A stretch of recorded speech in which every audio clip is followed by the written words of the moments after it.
Hello everyone, welcome to Sai Manoj channel. నేను మీ మానస. ఈ రోజు మనము ప్రాన్స్ పకోడీ ఎలా చేయాలి అనేది అయితే వీడియోలో చూసేద్దామండి. చూస్తుంటేనే నోరూరుతుంది కదా.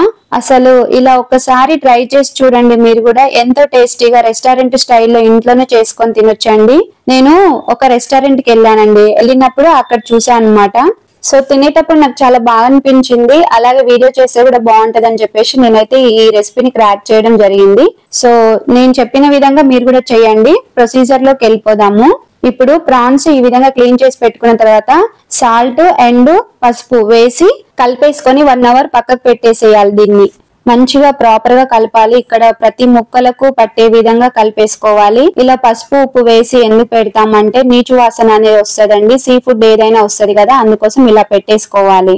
1 గంట తర్వాత శనగపిండి 2 టేబుల్ స్పూన్లు తీసుకొని ఇందులో వేసేసుకోవాలి ఈ ప్రాన్స్ లో. అలాగే corn flour 1 tablespoon, maida 1 tablespoon వేసుకొని తర్వాత ఫ్రెష్ గా నూరి పెట్టుకున్న అల్లం వెల్లుల్లి paste 1 tablespoon, 1/2 tablespoon ఏమో సాల్ట్, 1 టేబుల్ స్పూన్ కారం వేసుకోవాలి. అలాగే 1/2 tablespoon, 1/2 tablespoon garam masala, 1/2 tablespoon ధనియా పౌడర్ వేసేసుకొని మంచిగా కలిపేసుకోవాలి ఈ మిశ్రమం అంతా. ఇక్కడ నేను ప్రాన్స్ అయితే కేజీ తెచ్చుకున్నానండి. మొత్తం క్లీన్ చేసిన తర్వాత వచ్చిన క్వాంటిటీ ఎంత అంటే 750 గ్రామ్స్, నియర్లీ 700 to 750 గ్రామ్స్ ఉంటదండి. ఇలా కలిపిన తర్వాత 1/2 ముక్క లెమన్ తీసుకొని ఈ విధంగా అయితే మనం పిండుకొని మరొకసారి కలిపేసుకోవాలండి.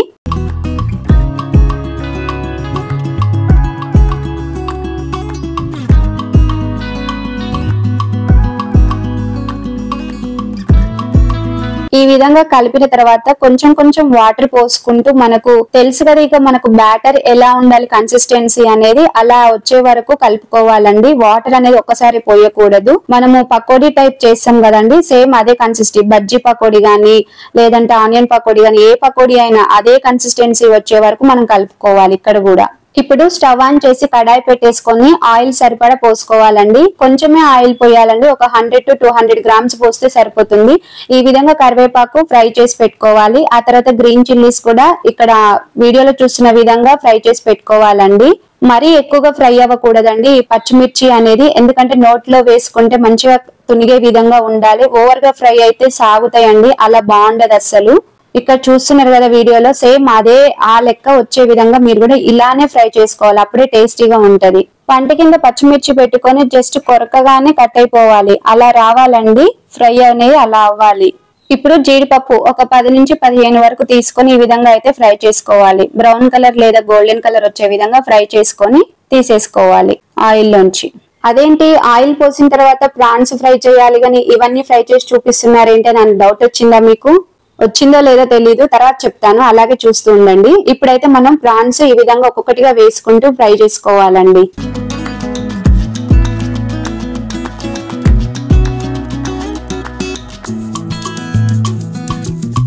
ఇరువైపులా తిప్పుకుంటూ ప్రాన్స్ మొత్తం మంచిగా ఉడికించుకోవాలండి. ఉడకకపోతే మాత్రం నిజంగా చచ్చిన తినకండి, అస్సలు బాగుండవు. ఇందాక నేను ఒక డౌట్ చెప్తా అన్నాను కదా, అసలు ఆ డౌట్ ఏంటంటే ఇక్కడ వినండి, నేను చెప్తున్నా. ఫస్ట్ మనము ఆయిల్ పోసిన తర్వాత ప్రాన్స్ ఫ్రై చేసామనుకోండి, ఆయిల్ కూడా నీచు వాసన అనేది వస్తుందండి. అందుకని నేను ఏం చేశానంటే ఆయిల్ పోసిన తర్వాత పచ్చిమిర్చి, కరివేపాకు అలాగే జీడిపప్పు ఈ 3 ఫ్రై చేశాను. అప్పుడు మనకు అవనేవి ఫ్రెష్ స్మెల్ ఉంటాయి అన్నమాట. ఈ నీచు వాసన అనేది రావు. అందుకని ఫస్ట్ గా మనం అవి ఫ్రై చేసుకున్న తర్వాతనే నెక్స్ట్ ఈ ప్రాన్స్ అనేవి నెమ్మదిగా ఒక్కొక్కటిగా వేసుకొని ఇవి కూడా ఫ్రై చేసుకోవాలి. అందుకోసమే నేను చెప్పాను. మీకు ఈ డౌట్ వచ్చిందో లేదో తెలీదు, నేను ఇప్పుడు ఈ వీడియోలో అయితే ఇక్కడ క్లియర్ చేస్తున్నాను ఈ పాయింట్. అలాగే ఈ ఆయిల్ కూడా పోసేటప్పుడు మనం 100 గ్రామ్స్ కానీ 200 గ్రామ్స్ కానీ పోయాలండి. ఎందుకంటే మనం ఒక 1/2 కేజీ అంత పోసినాం అనుకోండి నీచు వాసన వస్తుంది. ఏ కూరలో వాడిన ఆయిల్ ని అదే స్మెల్ వస్తుంది, అసలు తినాలనిపించదు, కూరలు టేస్ట్ కూడా అనిపించవు అనమాట. అందుకనే ఇలా సీ ఫుడ్ గానీ చికెన్ గానీ అలా ఫ్రై చేసినప్పుడు ఏంటంటే సరిపడా ఆయిల్ అనేది మాత్రమే క్వాంటిటీ కొంచెం కొంచెంగా పోసుకోవాలి. ఇప్పుడు కేజీ నూనెలో ఫ్రై చేసి ఆయిల్ ని పడేయాలంటే పడేయలేం, కానీ ఇలా 100 గ్రామ్స్ 200 గ్రామ్స్ లో నెమ్మదిగా ఫ్రై చేసుకొని ఆ తర్వాత ఈ ఆయిల్ ని పడేసామనుకోండి పెద్దగా మనం బాధపడాల్సిన పని ఉండదు కదా. అందుకని ఇలా చేసుకోవాలన్నమాట. లేదంటే నెక్స్ట్ టైం కూడా ఈ ఆయిల్ ని యూస్ చేసుకోవచ్చండి. మళ్ళీ నాన్ వెజ్ వండేటప్పుడు ఈ విధంగా అయితే ఆయిల్ ని స్టోర్ చేసుకొని మళ్ళీ అదే వాడుకోవచ్చు. బెటర్ పడేయడమే మంచిదండి. ఆల్రెడీ రీఫైండ్ కదా, మళ్ళీ మనం ఫ్రై చేస్తే బాగుండదు. అందుకని నేను ఇట్లా చెప్తున్నాను. ఈ ప్రాన్స్ ని ఫ్రై చేసేటప్పుడు గ్యాస్ అనేది మీడియం ఫ్లేమ్ పెట్టుకొని చేయాలండి. హై ఫ్లేమ్ పెడితే లోపల అనేవి ఉడకవు, ఇంకా పచ్చి పచ్చిగా ఉంటవి, పైననేమో ఉడికినట్టుగా కనిపిస్తవి. తినేటప్పుడు తెలుస్తుంది, అక్కడ తెలుస్తుంది మనకి, ఇక్కడ అర్థం కాదు కానీ. అందుకనే ఎప్పుడైనా మీడియం ఫ్లేమ్ లో పెట్టుకునే చేసుకోవాలి. కుదిరితే సిమ్ టు మీడియం కి అడ్జస్ట్ చేసుకుంటూ ఓపికతో చేసుకుంటే ఇంకా మంచిది, ఇంకా టేస్టీగా కూడా వస్తాయండి. నేనైతే అలాగే చేస్తాను. అంత టైం లేదు అనుకున్నప్పుడు మాత్రం ఖచ్చితంగా మీరైతే మీడియం ఫ్లేమ్ లో పెట్టి చేయాల్సిందే. నేనైనా అంతే చేస్తానండి. సో చూస్తున్నారు కదా, ఇక్కడ ఈ విధంగా కలర్ రావాలండి. ఇలా బ్రౌన్ కలర్ లేదా గోల్డెన్ కలర్ లో చూడండి ఇక్కడ ఎలా కనిపిస్తున్నాయో. ఇప్పుడు మొత్తం మనం తీసేసుకోవాలి. ఈ విధంగా గోల్డెన్ కలర్ వచ్చిన తర్వాత ఇవన్నీ తీసేసుకోవాలి ప్రాన్స్.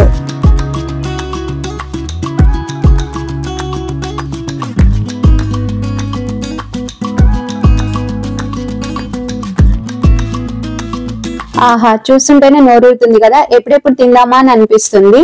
ఇలా మనం పెట్టుకున్న కడాయిలో ఎన్ని ప్రాన్స్ అయితే పడతాయో అన్ని విడివిడిగా వేసుకుంటూనే ఫ్రై చేసుకోవాలండి. దగ్గరగా వేసుకొని సరిగ్గా వేగక అలాగే ఫ్రై చేసుకుంటే అవి అసలు సరిగ్గా ఉడకవు. అలా అస్సలు చెయ్యొద్దండి. లేట్ అయినా పర్వాలేదు కానీ నెమ్మదిగా ప్రాసెస్ అనేది మనం చేసుకోవాలి. ఇక్కడ మన వీడియోస్ చూసే వారికి అందరికీ నేను రిక్వెస్ట్ చేసి చెప్తున్నానండి, మన వీడియో చూసిన తర్వాత అలాగే వెళ్ళిపోకుండా లైక్ చేయండి, ప్రతి ఒక్కరికి ఇన్ఫర్మేషన్ అందేలాగా షేర్ చేయండి. కామెంట్ సెక్షన్ లో ఎలా ఉంది, ఏంటి టేస్ట్ ఎలా ఉంది, మీరు కూడా ట్రై చేస్తే అలాగే కామెంట్ సెక్షన్ లో కామెంట్ చేయండి. అప్పుడే కదండి నేను కష్టపడిన దానికి ఫలితం అన్నట్టు మీరు కామెంట్ చేయడం వలన, లైక్ చేయడం వలన నాకు తెలుస్తుంది. సో మీ యొక్క రిజల్ట్ అనేది నాకు ఆ విధంగా చూపించండి.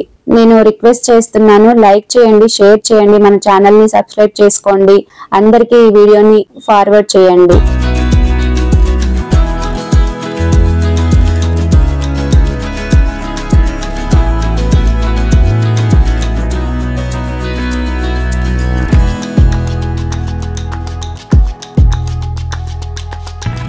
రెడీ అయిపోయిందండి. రెస్టారెంట్ స్టైల్లో ప్రాన్స్ పకోడా లేదా ప్రాన్స్ పకోడీ అంటారు.